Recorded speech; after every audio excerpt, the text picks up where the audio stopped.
ओम श्री साई नाथाय नमः। जय श्री साई, जय श्री गुरुदेव। पूज्य गुरुजी डॉक्टर चंद्रभानु सतपथी जी को प्रणाम करते हुए, उनका आशीर्वाद लेते हुए, श्री सच्चिदानंद साईनाथ महाराज को प्रणाम करते हुए, उनका आशीर्वाद लेते हुए, आप सभी भक्तों, श्रोताओं, दर्शकों को प्रणाम करते हुए, आप सभी लोगों का स्नेहाशीष लेते हुए हम आज की सत्संग को प्रारंभ करते हैं।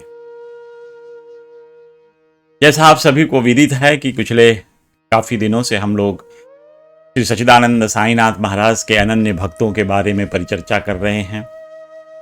हर भक्त जो बाबा के लिए एक अनन्य रूप से उनके शरणागति हुए थे, उनके शरण में आए थे, उनके पास रहे, बाबा के सानिध्य में रहते हुए इन लोगों ने अपनी कुछ बाबा की जो लीलाएं हैं उनको देखा और उन लीलाओं को देखने के बाद इन्होंने अपना मत व्यक्त किया और उस मत के अनुसार जो इन्होंने कहा, जिन भक्तों ने इनकी जैसी धारणा बनी, उस धारणा से उन्होंने बाबा के किस स्वरूप को कैसे देखा और उसका विश्लेषण कैसे करके हमारे सामने रखा, इन सारी चीज़ों को समझने में हमको आसानी होती है। इसलिए हम श्री सच्चिदानंद साईनाथ महाराज के अनन्य भक्तों के बारे में यह परिचर्चा प्रारंभ किए हैं।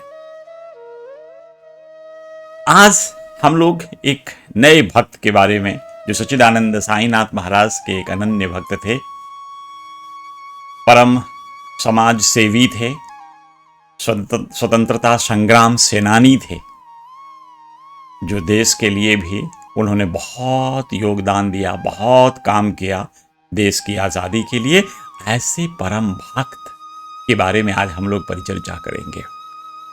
संस्कृत में एक वाक्य है, कहते हैं सते सुजयते शूरहा सहस्त्रे शुचा पंडिताहा, जिसका मतलब होता है कि करीब 100 लोग जब जन्म लेते हैं तो उसमें से कोई एक योद्धा के रूप में पैदा होता है, और जब 1000 लोग जन्म लेते हैं तो 1000 लोगों में से कोई एक पंडित यानी विद्वान पुरुष होता है। तो ऐसा मान्यता है संस्कृत के इस उपवाक्य की वजह से के द्वारा, जो कहना चाहते हैं कि कोई भी पंडित यानी विद्वान, हर व्यक्ति विद्वान नहीं बनता और हजारों में एक होता है विद्वान। और आज मैं जिस साईं भक्त के बारे में परिचर्चा करने जा रहे हैं वो तो हजारों पंडितों यानी विद्वानों में से भी एक थे। ऐसे शख्स का नाम है, ऐसे साईं बाबा के महान भक्त का नाम है श्री कृष्णराव भीष्म जी। सब लोग आप जानते होंगे कृष्णराव भीष्म जी से, के नाम से सब परिचित हैं, कि जिन्होंने बाबा की सगुणों उपासना, जो आरतियों का संग्रह, जो पूजा विधि के जो जितने भी श्लोक मंत्र सब आदि, उसका संग्रह श्री साईं सगुणों उपासना के रूप में उन्होंने प्रस्तुत की, जो आज भी साईं संस्थान की तरफ से, शिरडी संस्थान की तरफ से बेची जाती है, शिरडी संस्थान में रखी हुई है और हम सब लोग खरीद कर लाते हैं और अपने घरों में आरतियों का संग्रह, अन्य आरतियों का, उससे हम लोग ज्ञान प्राप्त करते हैं और बाबा के आरतियों में गाते हैं। तो साईं सगुणों उपासना अपने समय की एक बड़ी महान कृति थी और वो कृति, वो रचना थी श्री कृष्णराव भीष्म जी की, और इन्होंने सब जगह से लेकर के इसको संकलित किया था। कुछ रचनाएं लिखी भी थी, लेकिन बाकी चीजें इन्होंने सब जगह से संकलित करके इसको सगुण उपासना का स्वरूप दिया था, कि साईं बाबा के जब हम सगुण उपासक के रूप में कैसे उनकी उपासना करें, भगवान को सगुण ब्रह्म मानते हुए, तो उस उपासना की विधि, उसमें गाए जाने वाले मंत्र, उसमें गाए जाने वाले आरतियों का संग्रह था। ये तो बात श्री साईं बाबा की भक्ति से हुआ। बहुत कम लोग जानते हैं कि श्री जोगी भीष्म जी, श्री कृष्ण भीष्म, एक स्वतंत्रता संग्राम सेनानी भी थे।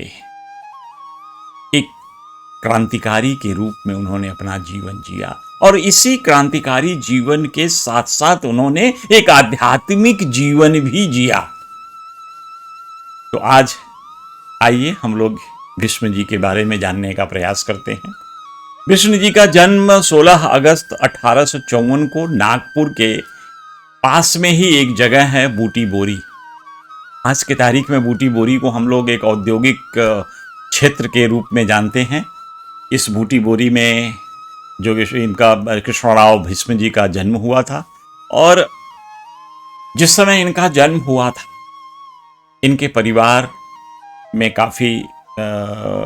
इनका परिवार काफ़ी रईस था, काफ़ी धनाढ्य लोग थे। एक अमीर परिवार में इनका जन्म हुआ था, और अमीरता आप इनकी इस बात से भी कह सकते हैं कि इनके पिताजी के पास उस समय करीब 10 एकड़ की एक विशाल कृषि भूमि थी।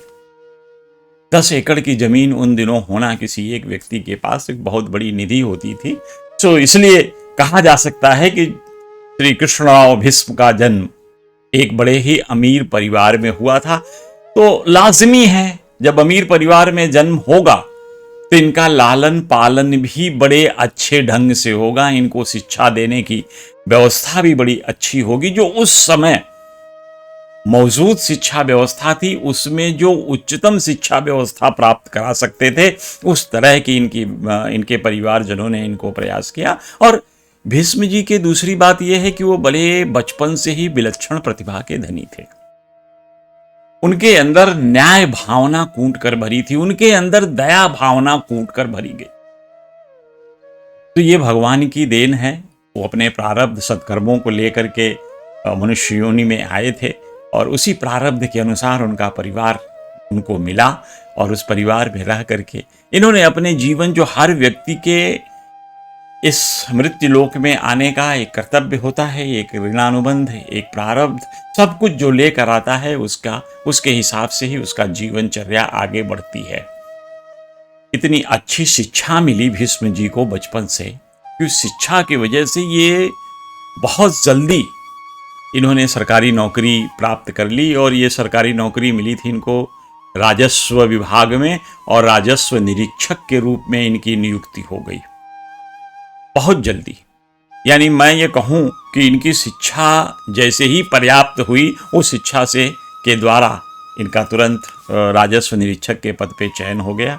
लेकिन उनका मन इस राजस्व निरीक्षक के पद पर नहीं लगता था। कारण था कि राजस्व निरीक्षक के पद पर रहकर, यानी रेवेन्यू इंस्पेक्टर के पद पर रहकर आप अपने आप को अपने इस भ्रष्टाचार से बचा कर रख पाएं, ये थोड़ा कठिन होता था।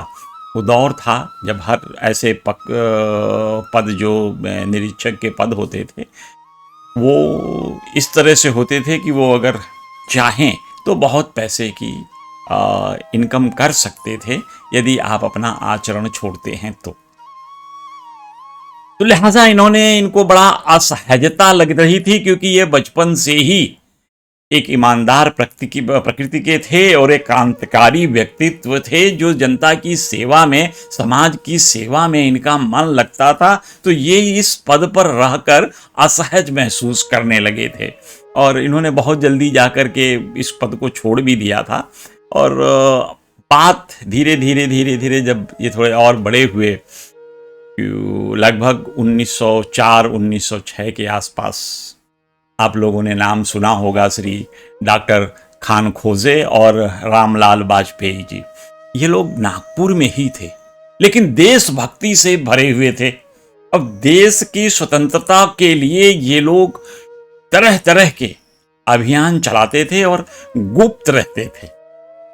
इनका ये था कि भूमिगत रह करके सरकार का खिलाफत करना और अपनी आज़ादी की मांग रखना, इन लोगों का इन्होंने अपना एक जिसको कहते हैं जीवन का उद्देश्य बनाया कि जब तक आज़ादी नहीं मिल जाती, हम आज़ाद नहीं हो जाते, तब तक हमारा यह अभियान जारी रहेगा और हम भूमिगत रहेंगे, यानी सरकार की नज़रों से बचे रहेंगे, लेकिन सरकार के विरोध में काम अवश्य करते रहेंगे।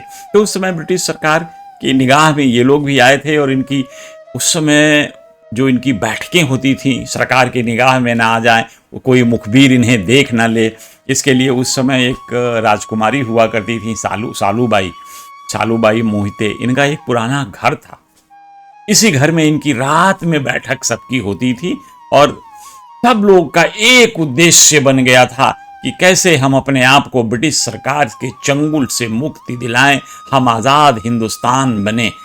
तो अपनी आज़ादी के लिए लड़ रहे थे, उन दिनों जब नौजवान थे श्री कृष्ण भीष्म जी, तब इनको भी यह देशभक्ति का जज्बा बड़े तेजी से जकड़ा हुआ था और ये देशभक्ति के लिए व्याकुल थे कि कब हम अपने देश को इन अंग्रेजों के चंगुल से आज़ाद करा लें। तो ये भी इन लोगों के साथ, वाजपेयी जी की संस्था के साथ मिल करके ये भूमिगत रह करके अब अपना आंदोलन करना शुरू कर दिए।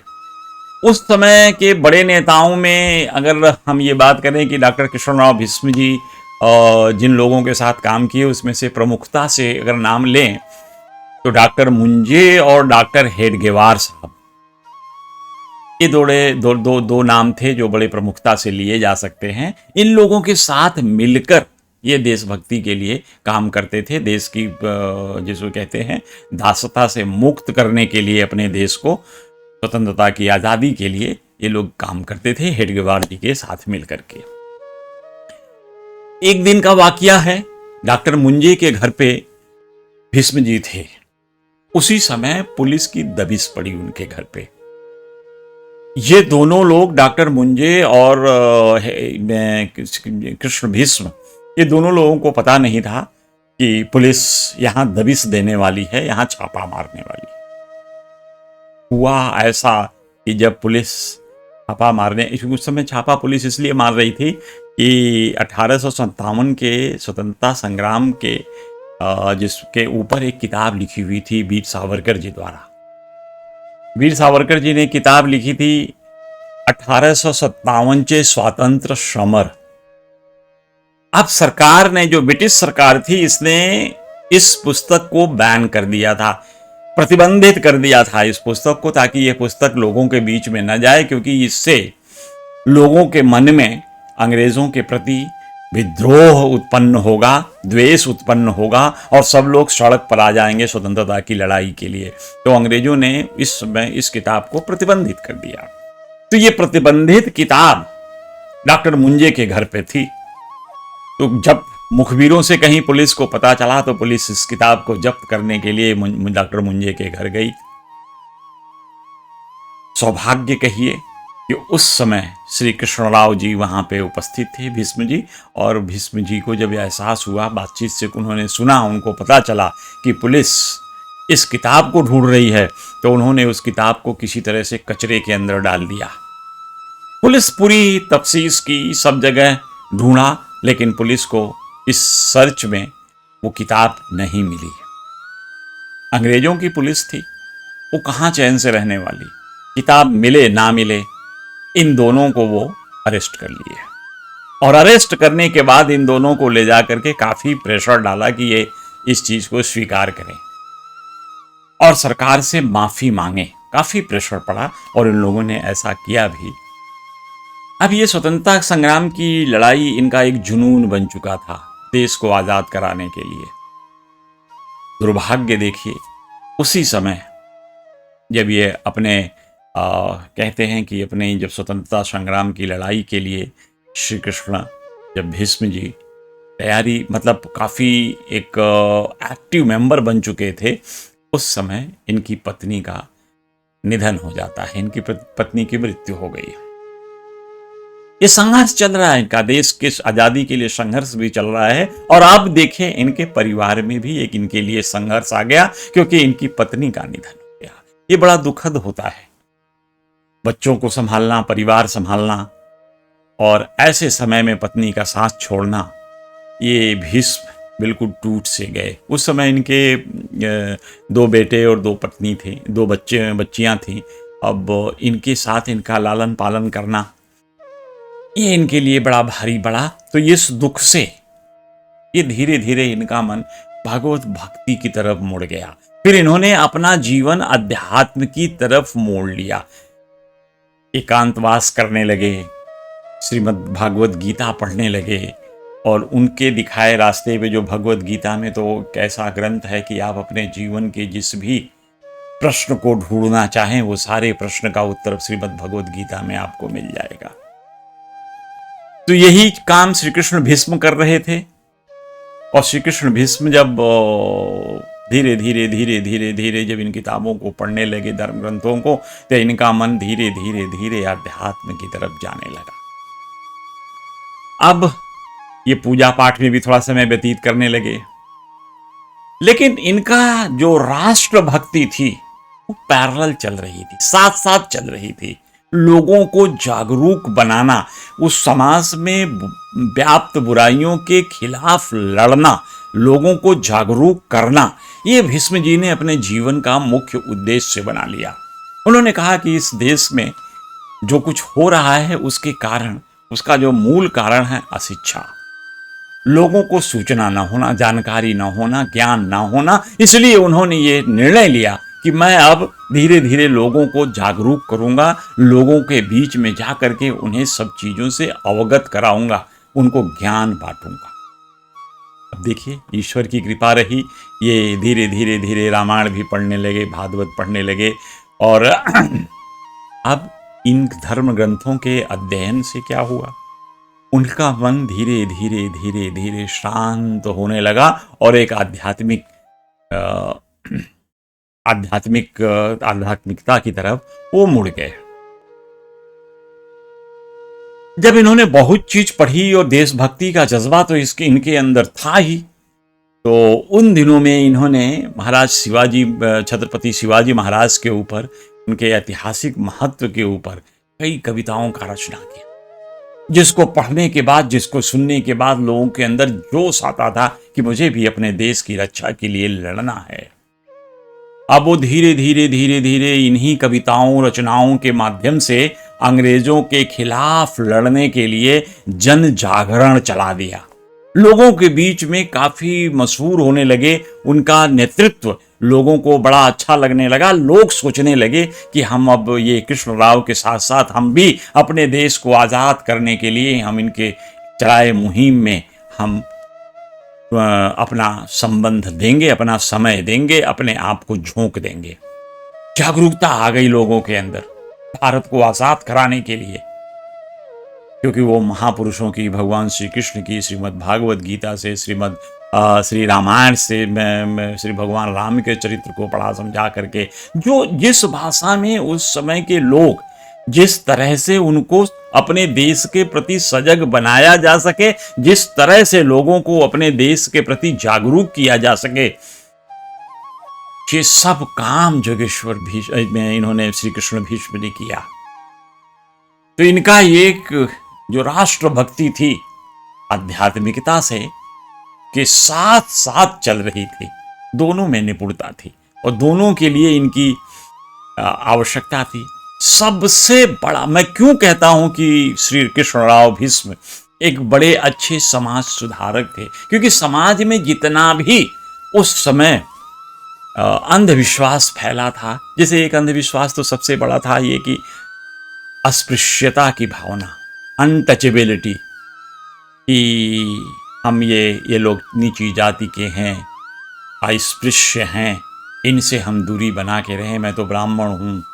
तो इस तरह की बात, ब्राह्मण होने के बावजूद भी उन्होंने अस्पृश्यता यानी अनटचेबिलिटी उन्मूलन संगठन एक बनाया और लोगों के बीच में गए कि हम इंसान हैं, सभी एक ही ईश्वर के पैदा किए हुए इंसान हैं, हम इंसानों में उनकी जाति से भेदभाव नहीं कर सकते।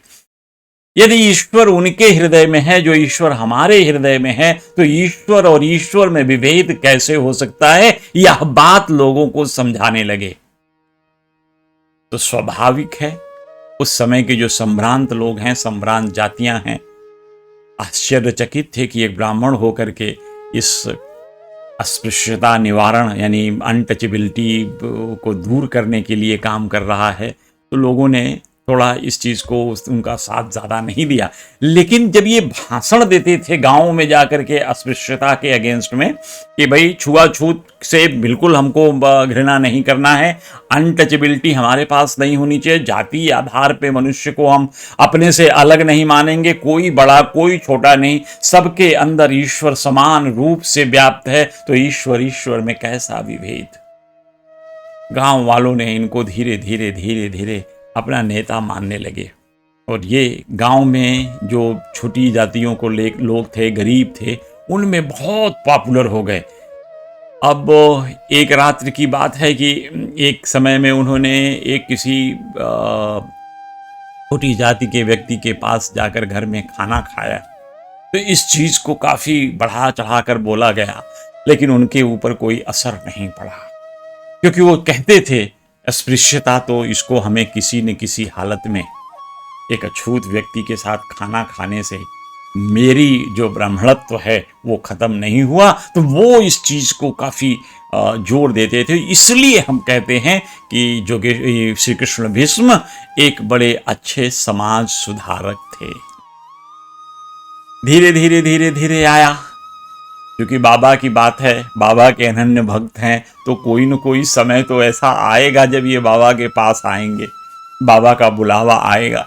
अभी तो बाबा बचपन से इनके साथ रह करके इनके जीवन को सुधार रहे थे, इनके अंदर आत्मविश्वास भर रहे थे, इनके अंदर मानवता का विश्वास भर रहे थे, इनके अंदर मानवता की सेवा भाव का विश्वास भर रहे थे। तो धीरे धीरे, क्योंकि आध्यात्मिकता का सबसे बड़ा जो गुण है हमारे अंदर, कृपा आना, हमारे अंदर भी कृपा गुण का जो आना, कृपा शक्ति का आना, जो सदगुरु की शक्ति है, तो कृपावान बनना, कृपा धारण करना, हर व्यक्ति को समान भाव से देखना, यानी मानवता के लिए कार्य करना, संपूर्ण मानवता के विकास के लिए कार्य करना।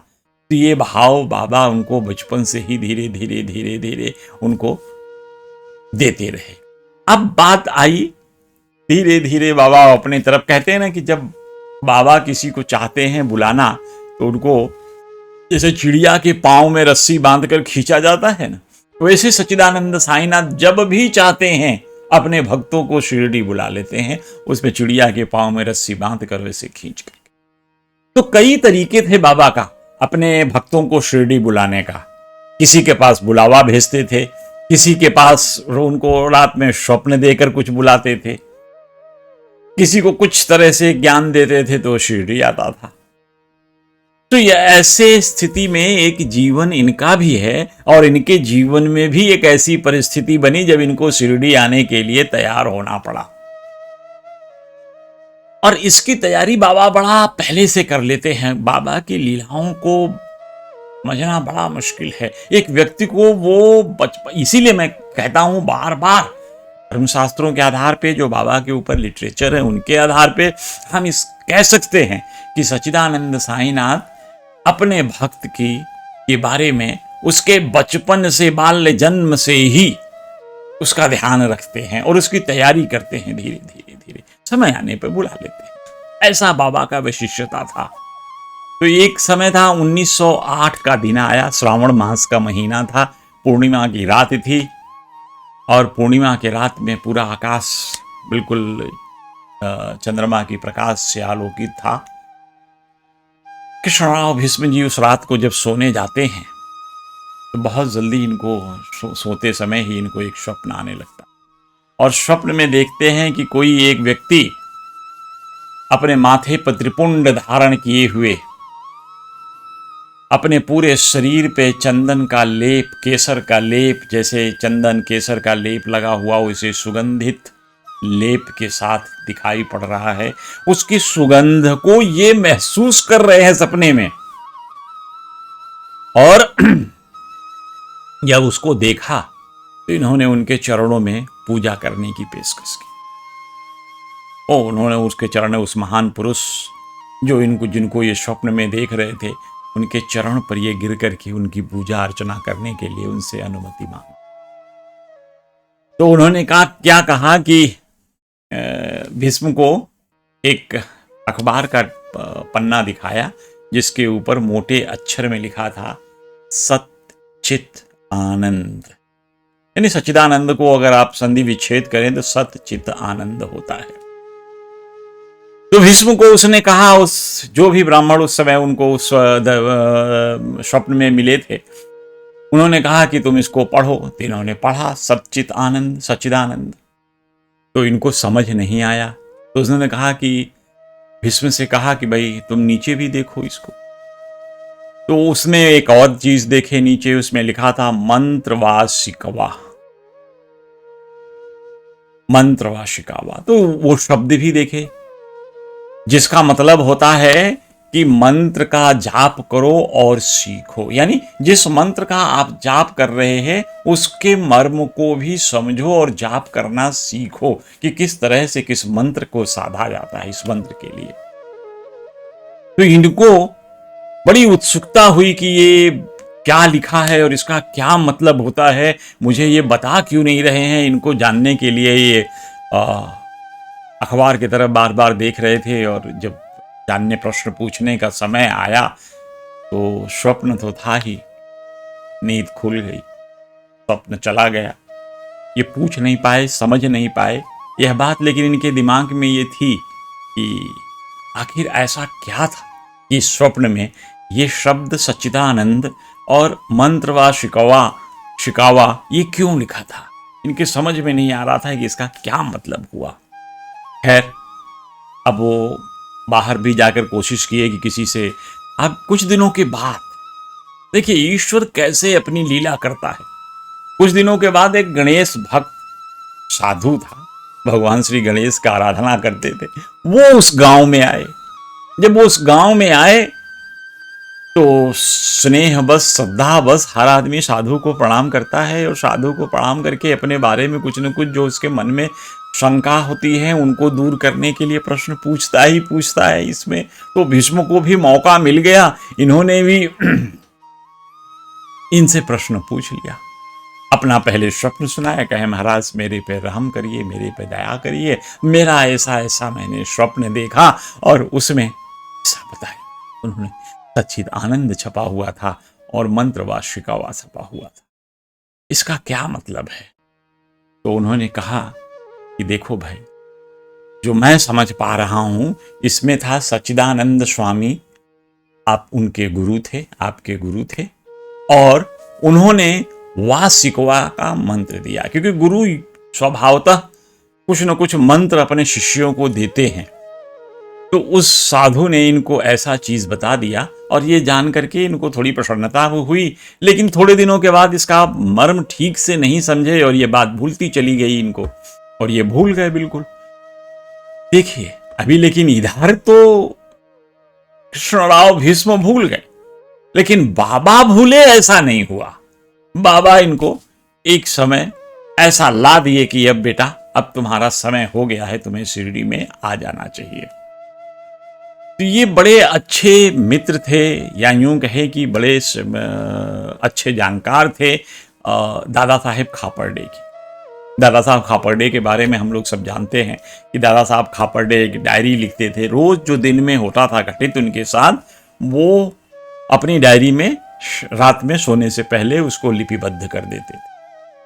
तो सच्चिदानंद साईनाथ महाराज के बारे में जानने के लिए जितनी जानकारी मिली, उन जानकारियों के लिए यह भी एक अहम सोर्स था खापर्डे साहब की डायरी, जिससे हमें यह ज्ञात होता था कि बाबा से मिलने कौन कब आया, बाबा ने क्या कहा, उसको कैसा आशीर्वाद दिया, कैसे उसके कैसा बर्ताव था, शाम सुबह शिरडी में क्या होता था, बाबा कब लंडी बाग जाते थे, कैसे बाबा का दरबार लगता था।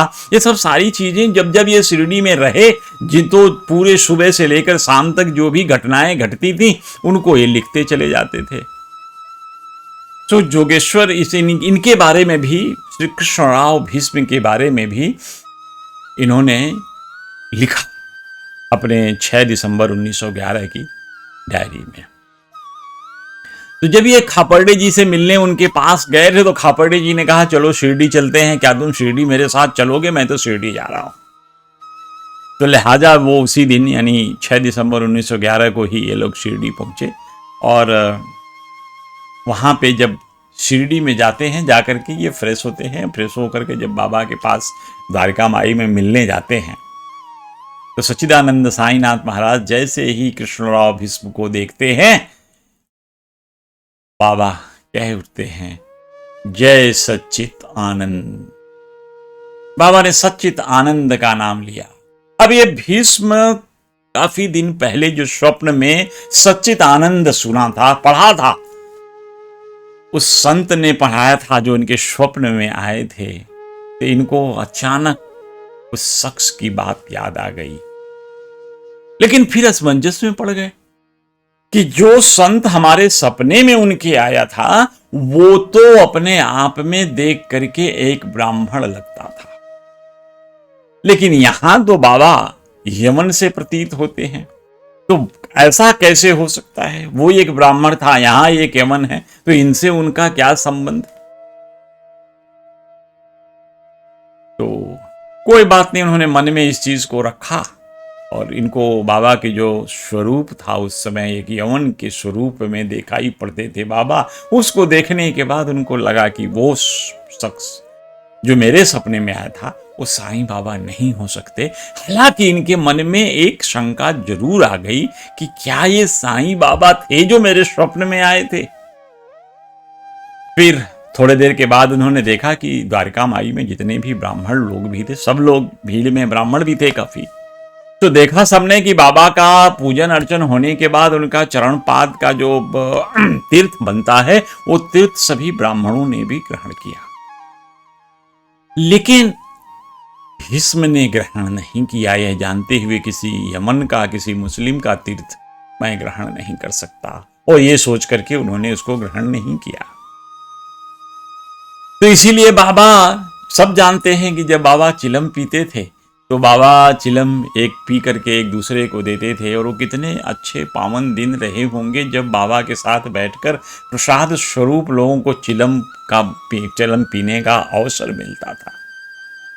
तो सच्चिदानंद साईनाथ महाराज जब भीष्म होते थे तो भीष्म को चिलम कभी नहीं देते थे, क्योंकि बाबा अंतर्यामी आपके हृदय के भाव को समझते। जो भक्त अभी परिपक्व नहीं हुआ है, जो पूर्ण रूप से सच्चिदानंद साईनाथ की शरणागति नहीं लिया है, शरणागति लेगा कैसे? जब तक पूर्ण रूप से जानने का प्रयास नहीं करेगा, जानेगा नहीं अपने गुरु को, गुरु के शरण में गिरेगा कैसे? तो चलता रहा। बाबा पहले शुरू में इनको देते नहीं थे। एक बार बाबा एक कथा सुना रहे थे तो एक भक्त चिलम बनाकर लाता है और बाबा को दे देता है, और बाबा उस चिलम को पीने के बाद भीष्म की तरफ बढ़ा देते हैं। भीष्म से कहते हैं इसको पियो। उस समय भीष्म के कुछ समझ में नहीं आया। भीष्म ने चिलम लिया और एक कस जोर से लगा लिया और फिर कस लगा करके बाबा को लौटा दिया। सच्चिदानंद साईनाथ महाराज ने उनके चिलम को स्वीकार कर लिया और फिर कहने लगे। बाबा ने तुरंत कहा कि देखो, मैं तो हर जगह घूमता हूं, मेरे दोस्त बॉम्बे में, पुणे में, सतारा में, नागपुर में, सब जगह व्याप्त है, सब जगह भरे पड़े हैं।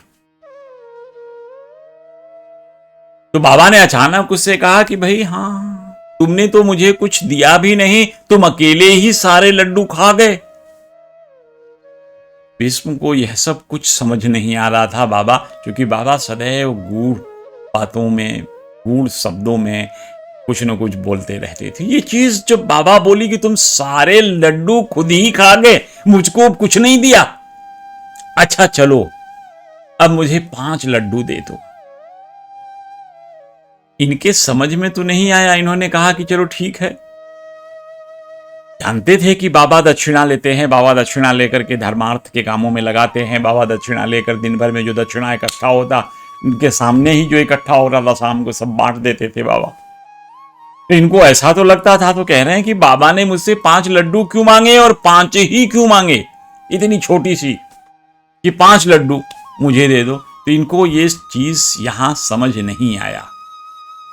अब चलने लगी बात, धीरे धीरे धीरे धीरे इन बाबा के सानिध्य में रहकर इनकी भक्ति भी बढ़ने लगी, बाबा को समझने लगी।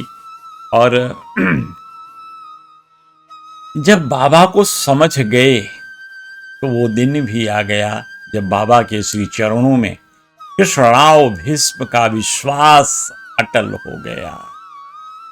अब इन्होंने बाबा को पूर्ण ब्रह्म मान लिया और लोगों से मांग करके बाबा का तीर्थ पान किया करते थे कि बाबा के श्री चरणों का यदि जल मुझे तीर्थ मिल जाए तो अपने आप को भाग्यशाली समझूंगा। तो भगवान श्री साईनाथ महाराज का तीर्थ लेते थे, और जब तीर्थ लेने लगे तो सच्चिदानंद साईनाथ महाराज के चरणों में अपना सर रख दिया। पहली बार जब उन्होंने सर बाबा के श्री चरणों में रखा तो सच्चिदानंद साईनाथ महाराज इनके मस्तक पे अपना दाहिना हाथ रख दिया और लगभग 2 मिनट तक इनके सर पे बाबा ने अपना हाथ रखा था।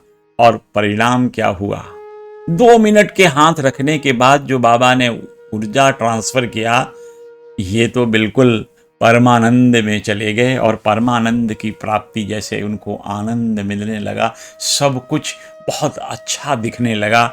यही आनंद तो ईश्वर का स्वरूप है। अब उनको लगा कि मेरे गुरु की कृपा मेरे ऊपर हुई है, यह गुरु की अंजन मुझे प्राप्त हुआ है, गुरु का ज्ञान प्राप्त हुआ है, गुरु ने मुझे आनंद प्रदान किया है, यही आनंद तो ईश्वर का आनंद है, ईश्वर का स्वरूप है, मुझे गुरु की कृपा प्राप्त हुई। अब इनके समझ में आने लगा, क्योंकि ये श्रीमद् भागवत, श्री रामचरितमानस, ये सब ग्रंथ पढ़ा करते थे, कि इनके समझ में तो आ गया कि आज मुझे गुरु का कृपा प्राप्त हो गया। गुरु की कृपा मिलना एक हर भक्त की कामना होती है, लेकिन उसके भक्ति के अनुसार ही कृपा आती है, क्योंकि हम सब लोग अपने अंदर कृपा पात्रता विकसित नहीं करते। जब तक कृपा पात्रता विकसित नहीं करोगे, भगवान की कृपा को आप रखोगे कहाँ, ग्रहण कहाँ करोगे। इसलिए अपने हृदय को निर्मल बनाकर कृपा पात्र बना लेते हैं। तो जो भक्त जितना जल्दी कृपा पात्रता डेवलप कर लेता था, जितना जल्दी अपने हृदय को निर्मल कर लेता था, उतना जल्दी भगवान का कृपा उसके ऊपर प्राप्त होता था। अब जब ये कह रहे हैं कि भगवान की मुझे कृपा प्राप्त हुई और मैं ही इसे समझ पा रहा हूँ, और बात भी सही है कि जिसके ऊपर कृपा आएगी, जो भगवान के सानिध्य का, जो आशीर्वाद का, तेज का जो प्रभाव उसके शरीर पे पड़ रही है, तो वही अनुभूति कर रहा है। जब भगवान ने अपने कर स्पर्श, गुरु के कर स्पर्श का महत्व कितना है, शक्तिपात करता है गुरु अपने कर से। तो ये शक्तिपात, जो शक्ति का यानी ऊर्जा का जो ट्रांसफर होता है, गुरु अपने भक्त में डालता है, जिससे भक्त अपना सारा कार्य करना प्रारंभ कर देता है। तो सच्चिदानंद साईनाथ महाराज ने इनको यही कृपा प्रदान की और भक्त विह्वल हो जाता है। तो भक्त के ऐसे जब भगवान का उनको आशीर्वाद मिल गया, तो जो ये श्री कृष्णराव भीष्म अब धीरे धीरे अपने वहां से चले और अपने स्थान पर आ गए। घर तो आ गए, लेकिन इनका मन लगा था कि सच्चिदानंद साईनाथ महाराज मुझे इतना सब कुछ दे रहे हैं, इतना आनंद दे रहे हैं, मुझे इतनी भक्ति दे रहे हैं, लेकिन भगवान कभी मुझे ये नहीं बता रहे हैं कि 5 लड्डुओं का रहस्य क्या है। भगवान ने मुझसे 5 लड्डू क्यों मांगे, यह बात इनको खाए जा रही थी। ये बड़ा परेशान थे, कह रहे थे कि मैं तो खुद अतिथि हूं यहां पे, और बाबा ने मुझसे लड्डू मांग लिया, और मांगा तो ठीक, लेकिन 5 मांगा, क्यों 5 ही मांगा। और कह रहे हैं कि देखिए, अब ये लड्डू मैं बना नहीं सकता, मुझे किसी की सहायता लेनी पड़ेगी। तो साईं बाबा ने ऐसा क्यों किया। तो अब ये किसी से अगर बात करते, कुछ पूछते, तो बाबा के इस गूढ़ जो बात है उसका शायद कोई मर्म दे पाता। तो ये बात इन्होंने अपने अंदर रखा और ध्यान मग्न हो गए और सोचने लगे कि सच्चिदानंद साईनाथ महाराज, आपके अलावा मुझे अब कोई नहीं बता सकता कि ये 5 लड्डुओं का रहस्य क्या है, आपने मुझसे 5 लड्डू क्यों मांगे। तो इन्होंने अब एक दिन रहस्य को इसको उद्घाटन किया। यही दिमाग कैसे होता है इस रहस्य का उद्घाटन कि 5 लड्डू का मतलब सच्चिदानंद साईनाथ महाराज ने इनसे क्या मांगा था। इस 5 लड्डुओं के रहस्य को इनको बतलाया श्री काका साहेब दीक्षित। काका साहेब दीक्षित उस समय ऐसे थे कि काका साहेब दीक्षित के पास जब लोग बाबा की गूढ़ बातें होती थी, तो दीक्षित साहब के पास ही जाते थे। वो काका से ही पूछते थे कि काका, बाबा ने ऐसे कहा, इसका क्या मतलब हो सकता है। तो ये समय आ गया काका साहेब दीक्षित को बताने का, क्योंकि जिस समय काका साहेब दीक्षित द्वारिका माई जा रहे थे, उस समय ये रास्ते में मिल गए। इन्होंने अपने एक बढ़िया सा छंद लिखा था। जब भावाविभोर हो गए, तो इनके अंदर से जो कविताएं हैं, छंद हैं, ये स्वतः प्रस्फुटित होने लगी। एक दिन सपने में कुछ शब्द छंद इनको आया, उन्होंने तुरंत लिख करके अपने सामने रख दिया। और सामने रख के जब काका साहेब दीक्षित ने उसको देखा अपने दूसरा छंद लिख रहे थे। काका साहेब दीक्षित वहाँ पहुँच गए। दीक्षित साहब ने पूछा उनसे कि भाई क्या कर रहे हो? कह रहे महाराज रात को मैं स्वप्न देखा तो मुझे कुछ छंद उसमें आए और उन्हीं छंद को मैं लिपिबद्ध कर रहा हूँ और एक छंद हो गया है, दूसरा छंद लिख रहा हूँ। तो काका साहेब दीक्षित ने उस छंद को पढ़ा और पढ़ने के बाद काका को लगा ये छंद भी बड़े गूढ़ तत्व वाले हैं।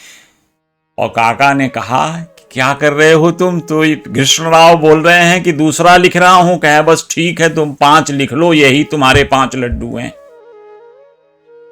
और धीरे से इन्होंने 5 लड्डू 5 श्लोक बनाए, काका साहेब दीक्षित को दिया। काका साहेब दीक्षित इनके साथ द्वारिका माई में बाबा के पास जाते हैं और बाबा से जाकर कहते हैं बाबा आपने इनसे 5 लड्डू मांगा था, ये रहे इनके 5 लड्डू जो इन्होंने आपको देना था। बाबा ने समझ लिया कि चलो अब ये लड्डू इसने सही, और जो बाबा को चाहिए था वो लड्डू बाबा के पास आ चुके थे। तो बाबा ने फिर से भीष्म के सर के ऊपर हाथ रखा और फिर काफी देर तक बाबा उनको शक्तिपात करते रहे, उनके अंदर अपनी शक्तियां देते रहे कि ताकि ये और लड्डुओं का पिटारा बना सकें और ढेर से लड्डू भर के थैले थैले में ला सकें। तो बाबा ने उनसे कहा कि तुम अभी सुनाओ, अपने जो छंद लिखे हो उन्हीं छंद को करके तुम सुनाओ। और उन्होंने अपनी छंद सुनाई और आप इस चीज को समझ सकते हैं कि यही छंद धीरे धीरे आगे चल करके साईं सगुणोपासना पुस्तिका के रूप में लिखी गई है बाद में। इन साईं सगुणोपासना की जो पब्लिकेशंस थी उस समय तक, शुरुआत के दिनों में तो दादा साहब खापर्डे ने लगभग 1922 तक अपने खर्चे के ऊपर प्रकाशित करते रहे, ये जो बनती रही। और बाद में 1923 में जब शिरडी साईं बाबा संस्थान की स्थापना हो गई तो इसको संस्थान ले लिया और इसके संशोधित संस्करण को संस्थान ने एक योजनाबद्ध तरीके से इसकी रचनाओं को प्रकाशित किया। तो ये रहे 5 लड्डुओं के मर्म। सच्चिदानंद साईनाथ महाराज के गूढ़ मर्म को तो, गूढ़ बातों को तो सिर्फ या तो बाबा समझते हैं या वो भक्त को समझा सकने में बाबा की कृपा से ही भक्त उन गूढ़ रहस्यों को भी समझ पाता है। तो सच्चिदानंद साईनाथ महाराज की ही कृपा से श्री कृष्णराव भीष्म ने ये छंद लिखे। सगुणोपासना की जो रचना हो सकी वो बाबा की कृपा ही थी।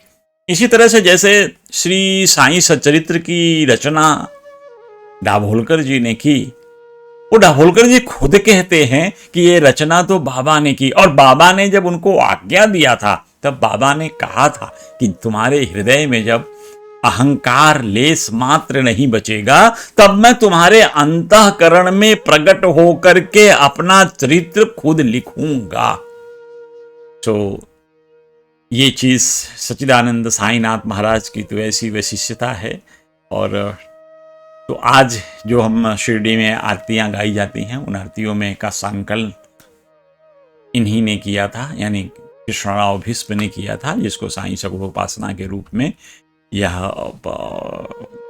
लाएगी। इसमें उन्होंने कुछ लोगों की रचना जो बाबा के ऊपर लिखी गई थी, कुछ उस समय महाराष्ट्र में व्याप्त संतों के ऊपर जो रचनाएं थी, जो उनके आरतियों में, उनकी पूजा में उनके भक्त गाया करते थे, उनको लिया, कुछ वेद से एक श्लोक भी लिया।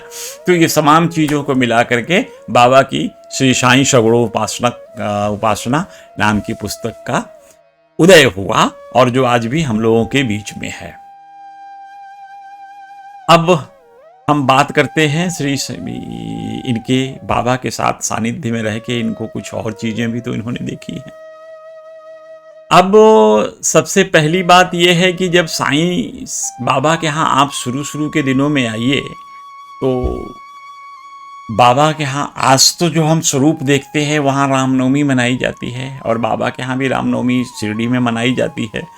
सो प्रारंभिक दिनों में लगभग 1897 के आसपास बाबा के यहाँ जो रामनवमी के दिन उर्स भरना प्रारंभ हुआ। आप सोचिए, दिन रामनवमी का कार्यक्रम हो रहा है उर्स का, आगे चलकर इसी उर्स के कार्यक्रम में हर रामनवमी को चंदन उत्सव भी जुड़ गया। ये चंदनोत्सव और उर्स साथ साथ चलते थे। बात आ गई 1911 का। देखिए, जो चीज जिसके निमित्त लिखी होती है, बाबा, सदगुरु, ईश्वर उसी व्यक्ति से करवाते हैं। अब हुआ ऐसा कि जब रामनवमी का दिन आने वाला था, 1-2 दिन बाकी थे, तब ये भीष्म जी काका साहेब दीक्षित के वाड़े में लेटे हुए थे, सोए हुए थे। तो जब उनको उसी समय आभास हुआ, उनके मन में एक भावना आई कि भगवान राम का जन्मोत्सव के दिन हम लोग उर्स भरते हैं, चंदनोत्सव करते हैं, क्यों नहीं इस पावन दिन को भगवान श्री रामचंद्र का जन्मोत्सव के रूप में मनाया जाए। ऐसा उनके मन में विचार आया। तुरंत तैयार हो गए। उनके मन में विचार आया, लगा कि बड़ा अच्छा विचार है, तो उन्होंने तुरंत ही काका साहेब दीक्षित से परामर्श किया। अब काका साहेब दीक्षित ने कहा कि बात तो बहुत अच्छी है कि अरे राम भगवान का जन्म रामनवमी के दिन हुआ था और संपूर्ण देश इस रामनवमी को भगवान राम का जन्म दिन मनाता है, तो क्यों नहीं शिरडी में भी रामनवमी के दिन भगवान का जन्मोत्सव मनाया जाए। कितने पावन विचार थे। काका साहेब दीक्षित ने तुरंत उसे मान लिया। अब बात थी बाबा के अनुमति लेने की। तो सब लोग काका महाजनी के साथ, काका महाजनी ने भी हामी भर दिया कि हाँ ठीक है, इसको हम करते हैं। और ये त्यौहार करने के लिए काका महाजनी के साथ ये सब लोग काका दीक्षित साहब चले गए बाबा के पास। बाबा को बताया गया कि बाबा, हम लोगों का विचार है कि हम लोग रामनवमी के दिन भगवान श्री राम का जन्मोत्सव मनाएं। तो बाबा ने कहा ठीक है, तुम लोग को अनुमति है, इसका आयोजन करो। अब राधा कृष्ण माई उन दिनों थी जो जब उनको पता चला तो उनकी भी खुशी का कोई ठिकाना नहीं था। वो भी बहुत प्रसन्न हुई और प्रसन्न चित्त होकर के रामनवमी मनाने की तैयारी करने लगी। चाहे शुंठ बनाना और लड्डू बनाना, घर में तमाम तैयारी करना, प्रसाद स्वरूप करना। आपको अच्छी तरह से याद होगा, जब साईं सच्चरित पढ़ते थे तो उसमें भगवान श्री राम के जन्मोत्सव के लिए उन्हें पालना भी रख दिया गया था। बाबा ने भीष्म के गले में, ये भीष्म का ही जो रामचरित आख्यान था, जो भीष्म ने ही लिखा था, उसी का वर्णन पहली दिन हुआ रामनवमी के दिन। जब रामनवमी हम मनाने लगे थे तो ये हुआ कि गाएगा हरिदास कौन होगा, तो भीष्म ने कहा था कि भाई हमारा लिखा हुआ है, हम लोग सब मिलकर के गा लेंगे। तो वो भीष्म ने वो आख्यान दिया उस श्री राम जन्म का, और उसके बाद ये देखते देखते ही कार्यक्रम प्रारंभ हो गया। और आपको पता ही होगा कि समापन के समय में बाबा के आंखों में कुछ गुलाल चले गए थे, जिससे बाबा बेहद क्रोधित हो गए थे। बाबा का क्रोध आना हम सामान्यतया हम कई बार इस पे परिचर्चा कर चुके हैं कि सच्चिदानंद साईनाथ महाराज जब क्रोधित होते हैं तो उस समय के हालात पे क्रोधित होते हैं, जो विघ्न आने वाले होते हैं उन पे क्रोधित होते हैं, जो समस्याएं आने वाली होती हैं उन पे क्रोधित होते हैं। और ये मर्म बहुत समय के बाद धीरे धीरे शायद लोगों को समझ में आया। बाबा क्रोधित हो गए, लेकिन थोड़ी देर में ही शांत हो गए। फिर उसके बाद धीरे धीरे उत्सव का पूरा रामनवमी का उत्सव शिरडी को मिल गया। और फिर व्यवस्थित रूप से 1912 से श्री रामनवमी का त्यौहार शिरडी में मनाया जाने लगा। और उसी रामनवमी के दिन भगवान राम का जन्मोत्सव, उर्स का भरना और चंदनोत्सव, ये सारे कार्यक्रम एक साथ चलते थे। तो ये जो धर्म के बीच में सारे धर्मों को एक जगह पे एक प्लेटफॉर्म पर ला करके उनमें कोई वैमनस्यता नहीं, आपसी भाईचारे और प्रेम के साथ इस धर्म का जो रामनवमी है इसका आयोजन होता रहा और आज तक होता चला आ रहा है शिरडी में, सच्चिदानंद साईनाथ महाराज की कृपा से, उनके आशीर्वाद से। एक घटना और है मैं इसमें जिसका मैं वर्णन इसमें प्रमुखता से करना चाहूँगा कि इसमें उस समय की बात है जब भीष्म एक उमरेड में एक प्रवचन देने गए थे और मुहापा वहाँ से वापस आते समय उन्हें एक नदी पार करनी थी। हुआ यूं कि नदी में बाढ़ था और बाढ़ के पानी, जो बारिश आई थी उसके पानी से जलस्तर उसका भर गया था। उन दिनों कोई दूसरा साधन तो था नहीं, कोई पुल भी नहीं था। फिर जब नदी मोहापा के लिए आने के लिए पार करना पड़ा इनको, तो इनके जो बैलगाड़ी के बैल थे वो सब नदी में घुसने से मना कर दिए। मतलब वो जाने के लिए तैयार नहीं हो रहे हैं। नदी के जल में पानी ज्यादा था, इसलिए वो पानी पांव डाल नहीं रहे हैं। अब जब बैल ही नहीं जा रहे हैं नदी में, तो इनकी बैलगाड़ी कैसे जाएगी नदी में? तो अब इन्होंने क्या किया, अब कुछ समझ नहीं आ रहा था। इन्होंने सच्चिदानंद साईनाथ महाराज को अपनी आंखें बंद करके बाबा को याद किया। बाबा को मन ही मन में प्रार्थना करने लगे, हे सच्चिदानंद साईनाथ महाराज, मैं एक ऐसी विपत्ति में फंसा हूं कि न यहां से आगे आ सकता हूं न पीछे जा सकता हूं। मुझे ये नदी पार करना अति आवश्यक है, इसलिए हे भगवान मेरे ऊपर कृपा करिए। और उनकी ये प्रार्थना सच्चिदानंद साईनाथ महाराज ने तुरंत सुन ली।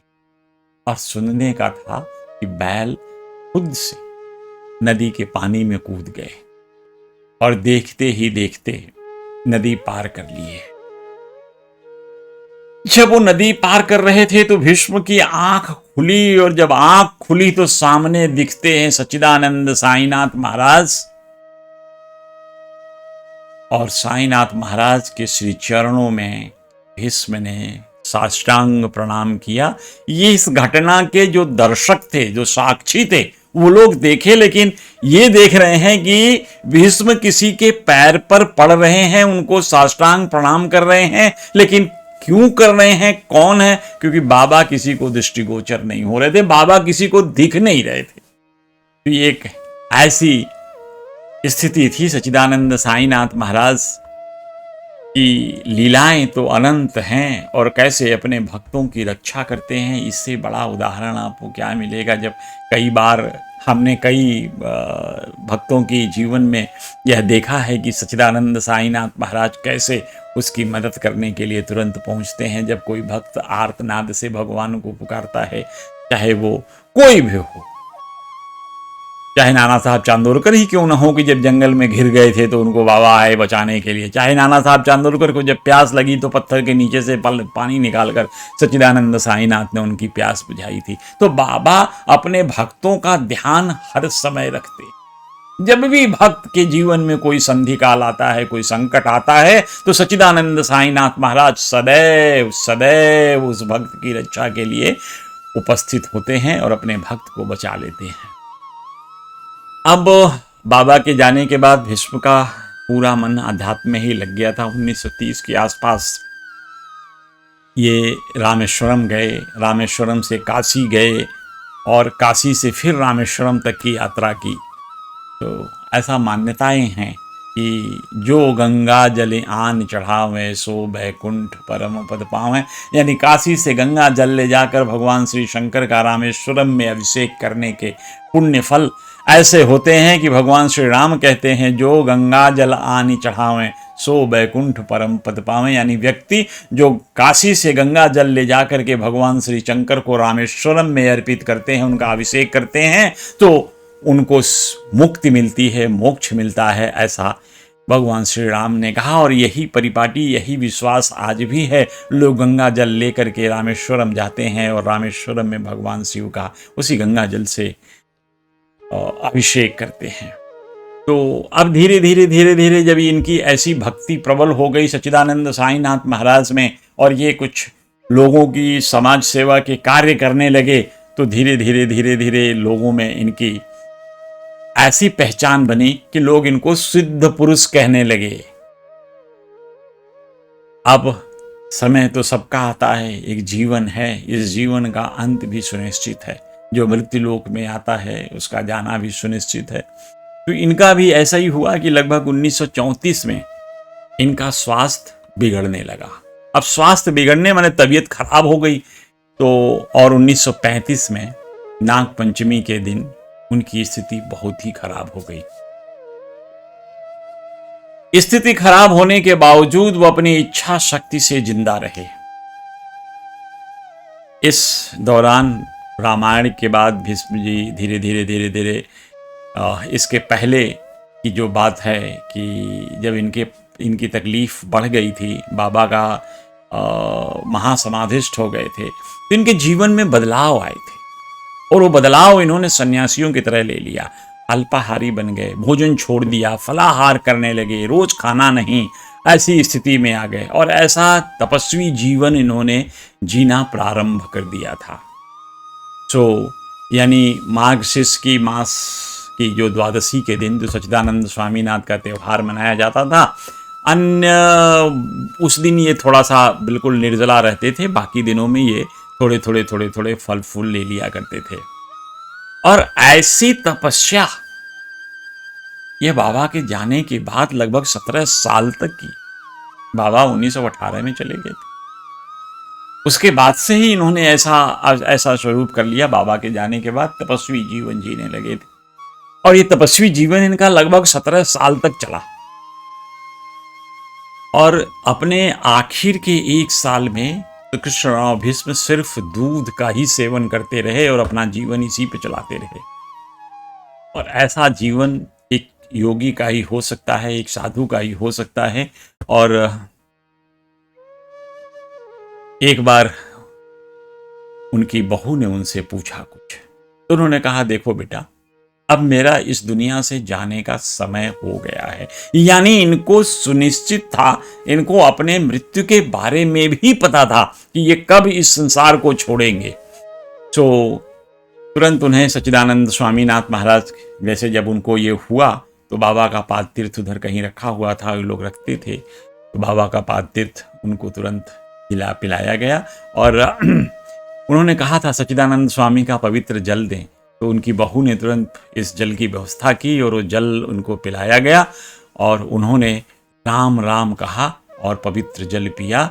और शनिवार का दिन था, 8 अगस्त 1935 को उन्होंने अपनी अंतिम श्वास ली। तो ये सच्चिदानंद साईनाथ महाराज सरीखे सदगुरुओं की लीला अनोखी है। इनके भक्तों के साथ, इनके भक्त जो इनके शरणागति हो गए, जो भक्त इनमें अपना विश्वास रखकर बाबा के साथ जुड़े, उस यात्रा में चले, मोक्षगामी तो बनते ही बनते हैं, लेकिन इन भक्तों के जीवन में के साथ साथ चलने वाले तमाम और लोग भी मोक्षगामी बन जाते हैं, भगवान के श्री पथ पे चल पड़ते हैं और अपने जीवन को सफल बनाते हैं। आज इनकी समाधि वहीं नागपुर जिले के कमलेश्वर तालुका के महापा गांव में बनाई गई है, श्री जोगेश्वर भीष्म जी की। और ये नागपुर से लगभग 35 किलोमीटर की दूरी पर है। आज भी लोग जाते हैं भगवान के, बाबा के इस अनन्य भक्त के समाधि पर दर्शन करने के लिए। और तो ये पूरा जीवनचर्या था श्री कृष्णराव जोगेश्वर भीष्म का। अगले दिन फिर मिलते हैं किसी नए भक्त की जीवनचर्या के साथ। तब तक के लिए जय श्री साईं।